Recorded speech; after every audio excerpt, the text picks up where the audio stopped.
বিধাতায় আমাকে তোমার জন্যে গড়েছে আপন হাতে।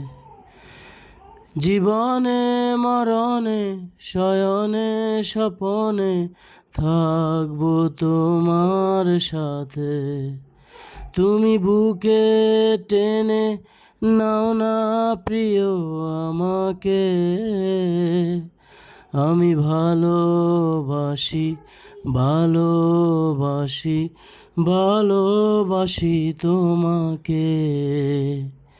অনেক সাধনার পরে আমি পেলাম তোমার মন, পেলাম খুঁজে জীবনে আমার আপনজন।